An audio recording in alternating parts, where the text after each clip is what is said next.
I'm Susan. And I'm Annie. And this is Two friends, one chat. Annie and Susan get clinical. A little bit. Actually, a lot. I think that's true. we might tend to a lot this time. So here we go. Oh, Welcome back, everybody. welcome. I'm so glad you came back. This is wonderful. Even though you knew what was happening today, but you're here. You're here. So we're gonna start like we normally do, a little check-in. Oh, love it. I love think it. this time it's just gonna be like a legit check-in. Like, how the heck are you today, Annie? Oh gosh, Susan. Uh-oh. If I could describe the last couple weeks, I think the word wild ride. Ooh. And I love your positive reaction. It's not coming from a positive place I described. Not a good wild ride. But I'm hanging out. Bad wild. But you're still in. You're still in the seat. Oh man, haven't fallen off yet. Yeah, I'm in the seat, haven't fallen off. But I will say this. Okay. It is spring. So if you're listening out of season, we are recording this in the beautiful time of spring. And again, we've talked, we're in the Northwest. Yes. So if you haven't noticed this about yourself, I encourage you to do reflection. Season changes are hard on people's mental health. I have heard that. Mm-hmm. Spring in particularly. Wow. Because you've got, your hormones raging. There's parts of our bodies that are like literally coming out of hibernation. You've got your hormones telling you it's time to do things. And that's a lot of energy. Bow, chicka, bow, bow. Those types of things? Or lots of different things. Okay. Spring has sprung. Yes. Okay. It is definitely our bodies are driving us to mate at this time, which is a lot of hormonal energy. Oh. Which, and then of course you have daylight savings, extremely hard on mental health. Sleep cycles are so important. Yeah. And so I will say that this has been a very interesting last couple weeks. Okay. It's 2 years of COVID, and now it's a springtime change. So it's there's a lot happening. A lot. So, I'm with you and I support you if you're going through it right now. You got this. You're gonna make it. We're all gonna make it. But Susan. Yeah. How are you doing? What's the temperature check over here? Temperature here on this side is goddamn fucking shit show. That's the temperature. I'm so sorry. The way you say it's so fun though. Oh, man. I'm not normally a cusser. It just comes out for you guys, so you're welcome. You're getting, I think, the real me. Yes. I think the real me cusses quite a bit. But I've not let the real me out as much. So I'm actually, thanking you as listeners and you, Annie, for letting me just, open little new parts of me up. Oh, my gosh, that's so exciting. I mean, when you first met me, would I ever have said fucking goddamn shit show? God, no. Especially to other people. Oh, no. Oh my gosh, no. You have always been, and you still are, the kindest person I know, but you were so, prim and proper. Yeah. You would blush. You would blush at the F word. Oh, I would. I totally would. So life is a goddamn fucking shit show right now. But, it'll all be okay. Technically I'm fine. It's just a rough little patch, a lot going on at work. But I'll get through it. I'm not, worried about it. Yeah. It's just, I need to buckle down for a couple weeks, suck it up, do what I need to do to get through, and I'm going to be fine. I love that. We're going to be fine. We got this. I love that. And on top of things being intense, we are covering a rather intense topic today. Why not do it? Okay.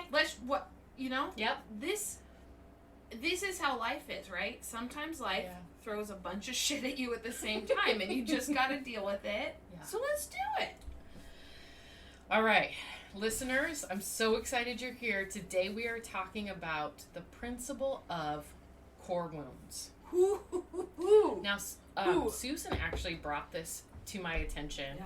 I had not heard it described this way, or really when you give words to a thought. Yes. And it really struck me because I thought, oh my gosh, I've never thought of almost that naming, that identification, that piece of processing. So, Susan is going to walk us through some of these pieces, and we're going to really explore today our core wounds. But I will hashtag pause really fast. semi-trauma warning. Like, this is going to be a deeper episode. Could be, for sure. So skip ahead if you're looking for something a little more feel-good, but please join us as we talk about core wounds. Yeah. And I 100% agree with you on that kind of labeling piece. I think when I start describing this, people are going to be like, oh, yeah, I get that. So here's a label that I was given by a therapist that I saw a while ago. Yeah. Late teens, early 20s. And she gave me that kind of, that verbiage of, oh, those are core wounds.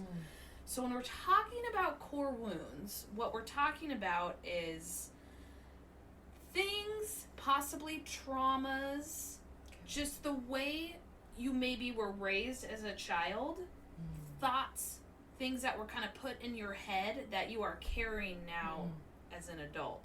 But you might not even know it. Yeah.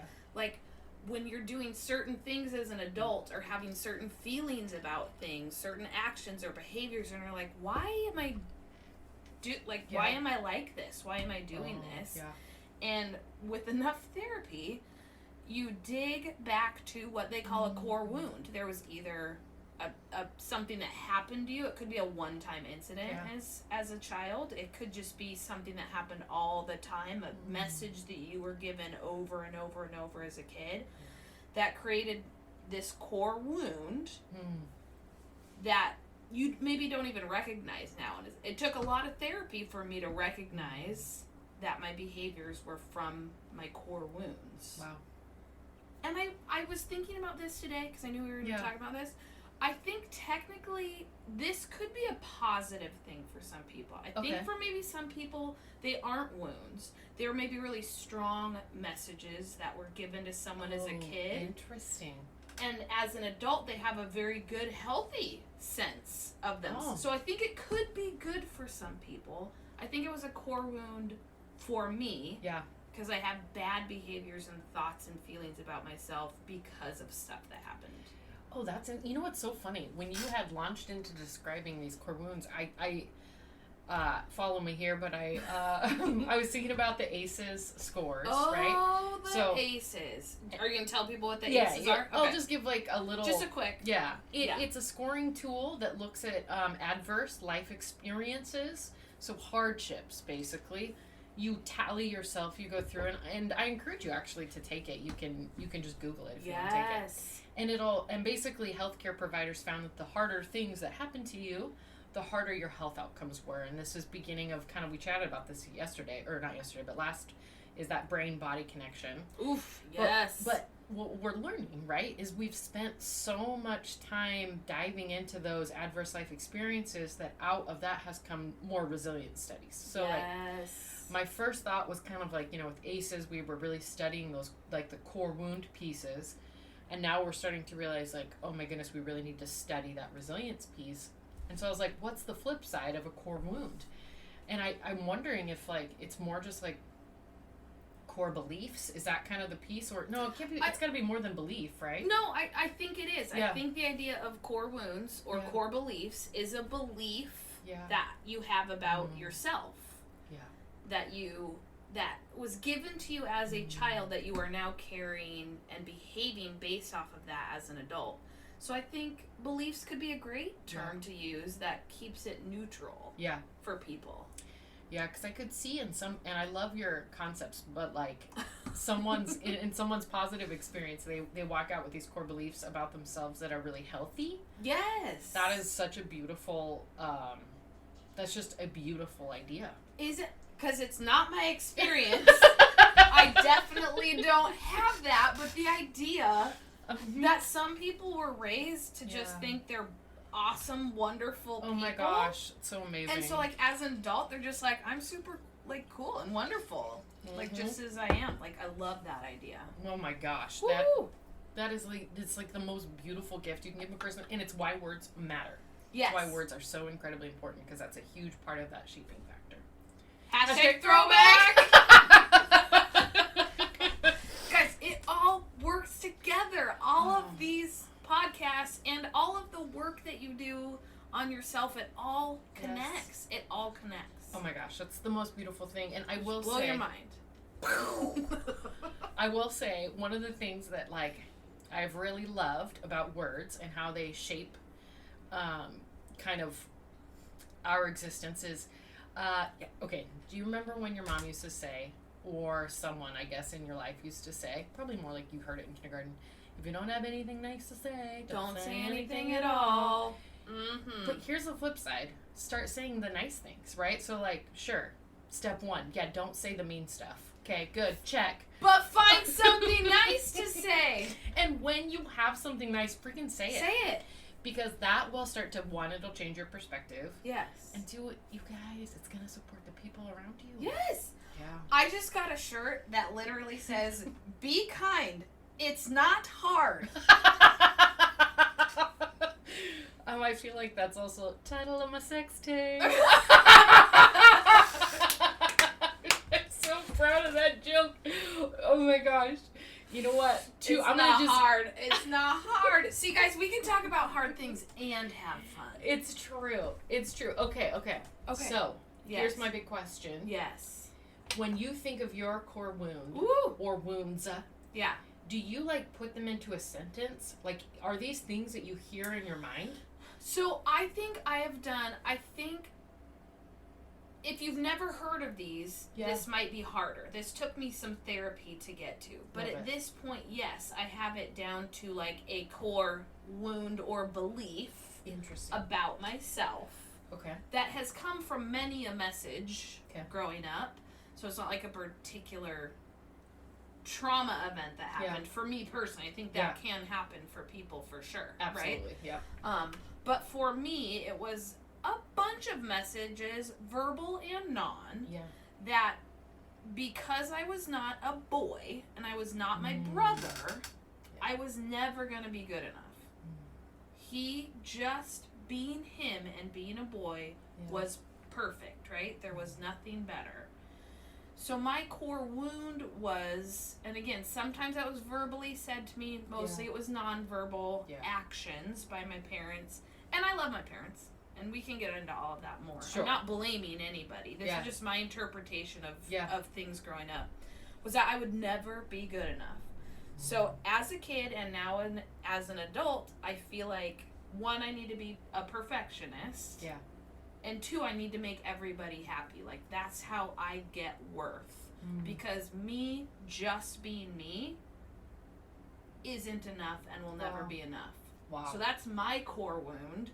Wow. That now I've got to do some work on. Because now I recognize it, right? So now my job is to not sit in that, but do my work to reparent myself to get where I want to be. Yeah.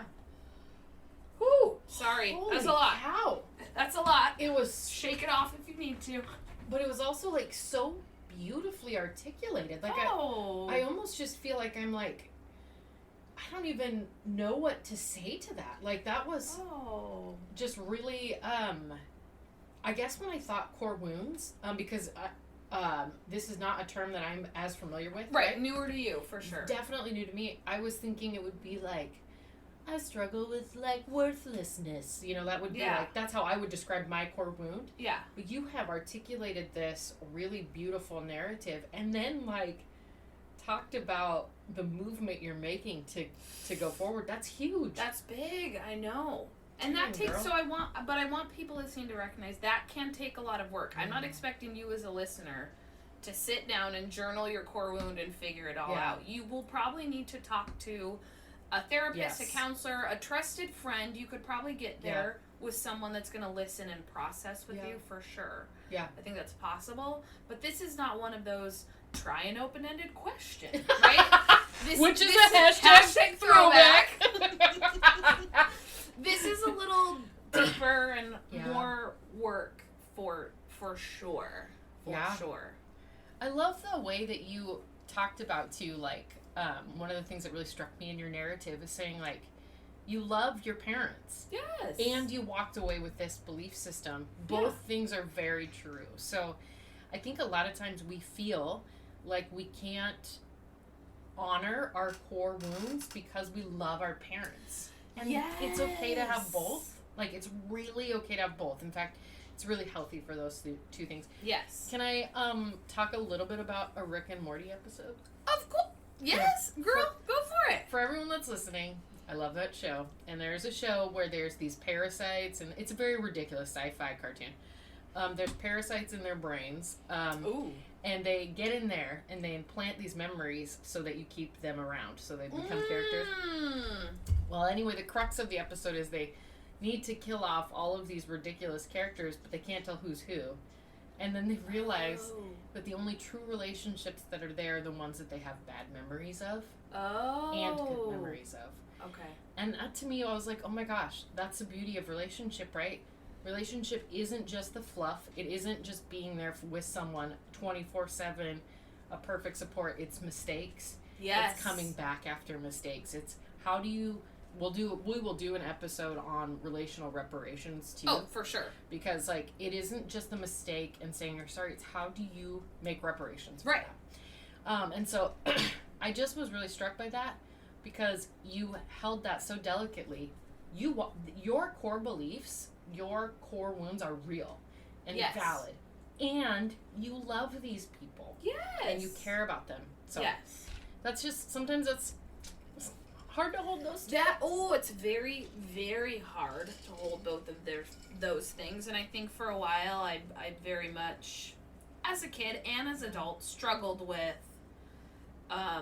recognizing that my parents weren't perfect, right? And that their actions did cause me some things. Was it purposeful? No. Yeah. Did they mean to hurt me? No. Do they love me and very much and think I'm wonderful? Yes. But it didn't feel like that through their actions sometimes to me. That was just my interpretation of the event and what happened, and my interpretation is just as valid as theirs is. Well, and I think too there's so much realistic I'm not going to be very articulate here, but the difference between how women and men are treated in families and how, ages and ages and ages of needing a male to make the bloodline continue. I don't even know how they said it back then, but that is still true today. Mm-hmm. So I know that our parents always try their hardest, and there is, people can't be perfect outside of their culture. So there is things that will be almost generationally brought on. So sure. Yeah, for sure. It's so difficult. And this is not my circumstance, but I think it's important to bring up that we can love our parents or family members or whoever it is that have caused these core wounds, right? And if yours are a little more serious or more intense, it's okay to love that person but not have a relationship with them. I just want to make sure for people that have maybe more intense core wounds than I'm talking about right now, you can love whoever did something awful to you, but not have to repair that relationship or work on it. You can walk away. That is okay to do. That is the most magical thing. Okay. I had to put that out there. Okay. Here's the thing. Yes, boundaries. Ooh. I can't wait for us to dive into boundaries, and then we can give really fun practical application. Yes. How about this? Let's promise you next episode we'll talk about boundaries because it will be a little lighter. Okay. And we can talk about fun with that. Yeah, we can be a little, But you have brought up probably the most important point. So there is the difference between being in a healthy relationship and needing to repair and messing up and doing something naughty and then being a victim. So I'm so glad you brought that up because lots of time victims love their offenders. That's pretty normal. And the right thing to do is to really draw that boundary. So yes. Oh my goodness. If you need to draw hard boundaries, I support you. Do it. We got your back. Yes. I'm with you 110%. Oh. They're really difficult, but they're very important. Very important. Yeah. I love boundaries. And easier said than done. Oh, God. So give yourself all the grace. Because you might mess it up a little Boundaries are really hard for some people. I'm pointing at myself. Me too. Annie's pointing at herself right now. We both struggle with the boundaries. Do you know what my biggest thing with boundaries is? I would rather just be social lubricant than draw a boundary. Because I'm like, I could just get this over with. I like to make a joke about being social Neosporin. Okay. So I could just kind of and then peace out. Yeah. which I'm sure I'm semi-conflict avoidant because of that. Sure. At least in my personal life. And so, yeah, I'm so afraid of that piece. Yeah. Yeah. Boundaries are fun. We'll get there, though. Yeah. Come back for boundaries. Next episode. How do you have or want to share thoughts on personal core wounds? I would never make anyone share if they don't want to. It's very personal, so. Well, I think, the way you created this, narrative piece, I certainly do not have that, something that eloquent by any means. But I was thinking of kind of going back to words, because I think of things more in, the power of language, and it is this concept that I do constantly feel like I'm taking up too much space. Ooh. And ways that I've tried to compensate to add to what I feel like is my lack of importance. Yes. I would have to really dwell on it. Maybe we can do a callback episode, and I could do more work into maybe more narrative driven like yours was. Okay. But I think though that might be pieces of it. Mm-hmm. And certainly one of my big struggles. But not even half as close to how eloquent. Okay. Oh my Lord. Well, but no, I mean, you've already done it, right? You've named your core wound. You might not know how or why it got there, but you've named it. And I think for some people, maybe you don't need to dig into the why. I needed to dig into the why. That's what I had to do for me. Yeah. But you've already done it. You've named it. Yeah. And if you don't want to dig into it now on the podcast or later in your own person, whatever, you do you, for sure. So I don't want anyone to feel like they have to dig. If you've already named it, great. Then if you don't need to dig, then great. Let's just move to the next. But for me, I needed to dig so I knew how to move on from it. That was going to be my next question is so you've defined this, Mm-hmm. you know this feeling, what do we do next? Ooh. Work. We do work. Oh, I love it. We do work. Part of my work Okay. was repairing relationships with my parents. Love it. You don't have to do that. I don't think that is necessary to move on from your core wounds at all. I don't think you have to go back and repair if you don't want to. I think recognizing that I have these behaviors and things about myself I don't like that I am this way. So I needed to figure out why I was that way. Yeah. Process that in my brain. Now I know there's a reason for why I feel worthless. So it's okay, now I can do something about this because I recognize where it came from. Because I'm not actually worthless. It's just this narrative I told myself growing up.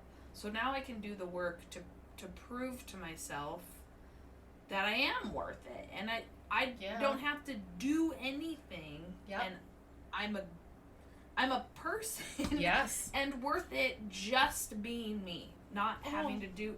And I am far from there. Mm-hmm.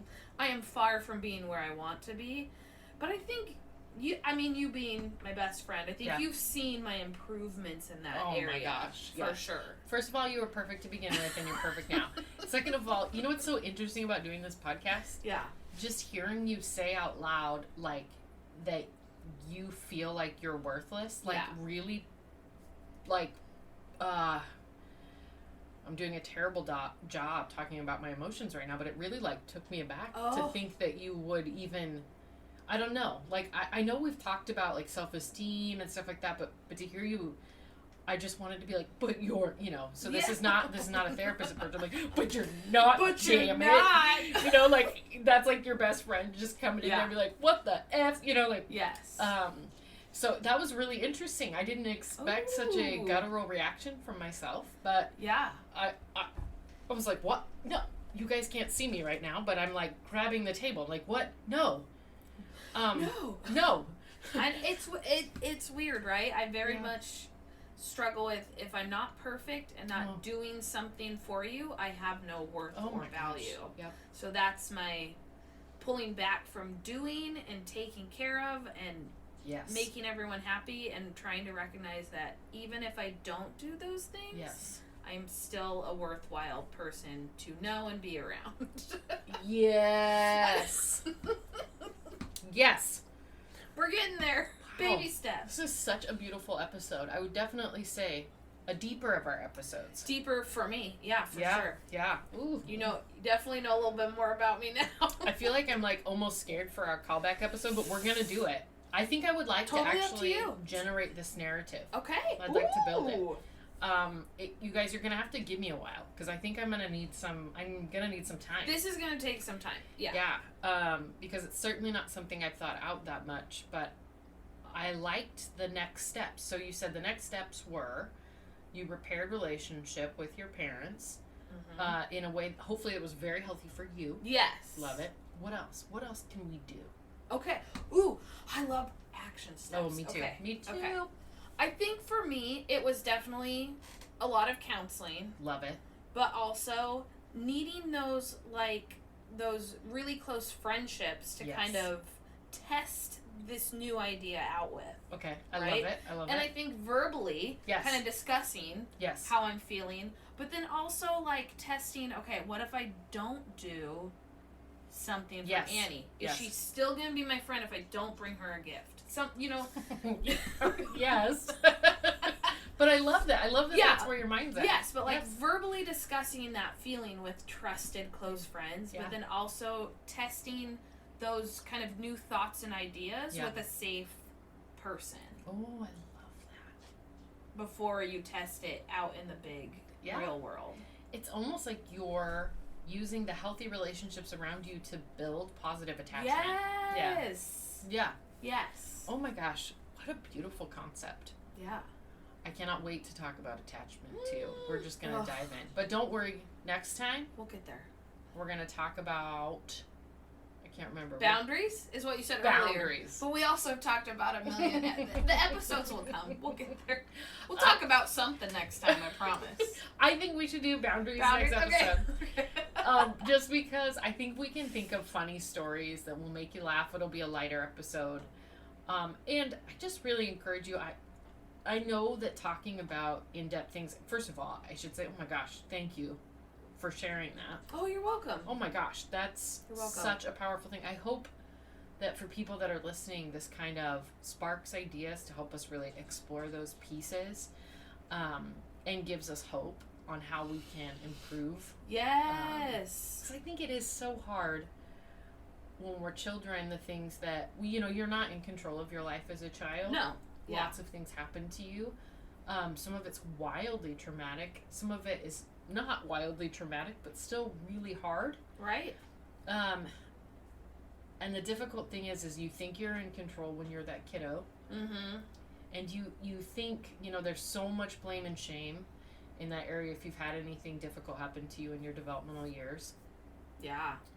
That it's actually really worth exploring this core piece, right? Yes. And developing that narrative. And again, this podcast is not enough insight. Oh my, no. Yeah. No. Although we love talking to you guys. Yes. But get a therapist, and if you want to dive in, you've had those hard things happen, just start talking about it. And really just dive in and make sure you build that support system. And I love the step of trying it with people you trust. With safe people, yes, 100%. That's so smart. That's so smart. And we'll do some fun support system mapping too, because ooh, girl, we love maps. I love a good mapping. Not actual maps. No, they're more like diagrams. Yeah. And we really, as social workers, love doing them. Oh, like all the time. All the time. I wish I could just map. It's all the time.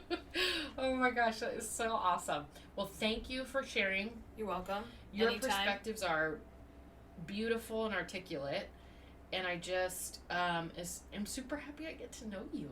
Oh, yeah. I feel the same way, and I'm also, this hit me after we recorded last time. Yeah. I'm so thankful, obviously for you, 1,100%. Yeah. But also for this podcast, because I feel like I'm learning and growing again. Do you know what I mean? Yes. I mean, I think our goal is to hopefully help other people learn and grow and whatever. But as we're doing it, I'm just noticing that I am too, and so I just want to thank you and our listeners for giving me another tool and platform to kind of get where I want to be. Oh my gosh. My mental health. No crying. I'm just saying that your honesty is so inspiring. Like, just who you are as a person. I know that people listening to this are going to feel empowered to be their best selves and to reach out. You know what I mean? Reach out if you need it. Oh my gosh. Or if your core wound / belief was like my brother, that you're just the greatest thing on earth, and you walk around thinking you're the greatest thing on earth, like, good for you. Maybe give yourself a high five in the mirror. Right. If that's you, you're probably not listening to a podcast like this. But if it is you and you are listening, like, high five. Ride that wave. Ride that wave. And also, it is awesome. And I hope... Yeah. No jealousy from people that had that experience, because I know, in fact, we're this brain science moment, that we are finding that language and communication really do dictate what we believe we can do. Oh. So there's this really interesting theory and study that if a brain believes it can do anything, it may be able to. So this really... Oh, for sure! Telekinesis. I mean, we get way sci-fi into that, so... Anyway, those are fun food for thoughts, and man, I just support you no matter what your experiences were. Yes. As a youngling, we'll say. Yeah. A youngling? I don't know. A youngin? A youngin, a kiddo. Kiddo, just a wee babe. Whatever you call yourself when you're young. I don't know any other words than that one. I like that's enough. Kiddo. A young pup. A young pup. Young pup. A lad or lass? Oh, lassie. Lassie. Oh, didn't you spend time in Scotland? I did. I spent a couple weeks. Not like a long time. Will you share one positive memory from Scotland? We do this sometimes where, like, we want to end on, like, a lighter note. We talked about something really heavy, so let's take our listeners to somewhere fun. Okay. I'll give you, like, a deeper one and then a funner one. I'm already into it. So I think the thing I loved about Scotland most, I'm a little bit of a scaredy cat. I don't go a lot of places, like, but just being in Scotland, it felt like home. And that was the first time I had been away from home and felt like, oh my, it just felt so good. It felt, So I don't have any plans to move to Scotland, but if I were ever to, like, get rid of all my responsibilities and just pack up and leave, it'd be Scotland. 100%. 100%. I love that. The other really awesome wonderful thing that happened in Scotland, that has carried on in my life is the whiskey. I think drinking age is lower there. I think it's 18. Oh, I think I was maybe 19 or 20 when I went. Yeah. So I got to have my first whiskey, and we were in this bar. And I went with a bunch of old people from my church that I used to go to. Stop. So it was me and Ariane, our mutual friend, that brought us together. Yeah. And then a dozen, like, 70-year-olds, right? And they all thought they're like, yeah, go ahead and get him whiskey. And they thought I was gonna drink it and, like, be like, oh my god, and, like, spit it out. Mm-hmm. And I drank it, and it felt so good. And I was like, oh my god. And they're all looking at me like, oh shit. And I've been drinking whiskey ever since. I love this stuff. Oh my gosh. It's delicious. That's the best way to end this episode. It is like the most beautiful story. Also, we have to go to Scotland sometime. Yeah. Oh my word. Me and you in Scotland? But just backpacks. We're just bringing backpacks. Oh! Let's do it. Okay. I'm in. And we'll record while we're there. Oh my gosh. Actually, there is a podcast that I really like. I have to look it up. And they're in Scotland. Shoot. And it's paranormal, because you know. Get to know Annie. She loves up I feel like we could maybe go on their podcast. And they could come on ours. Little switcheroo. Oh my gosh. Switcheroo. Well, you know what? The fantasies are starting. Okay. And what's good about that is we are now hopefully supporting you into a really positive brain space. Oh, that's right. Yes, back to you, listeners. Oh, yes. Sorry. No, it's wonderful. We get lost in ourselves. It happens. We do. But I just want you to feel supported and maybe remember to think about really positive things as we're diving into harder stuff. Yes. Yeah, like treat yourself, too. Yeah. Because if today triggered something for you and you're like, crap, now I need to do I don't want to say need, but now I want to do some work on my core wounds.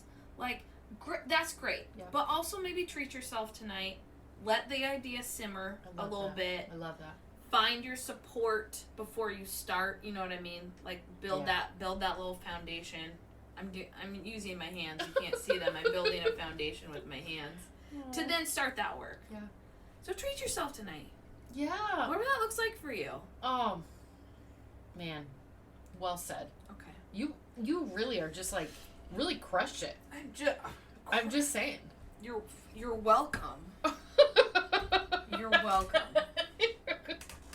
Oh my gosh, that's confidence I love and you deserve. So doing that's my what work. I'm feeling. Doing that's what I'm feeling. My work. You can't even see it. Susan's got both her hands out and she's just like moving them up and down, like just doing my work. Pumping which is amazing. myself up.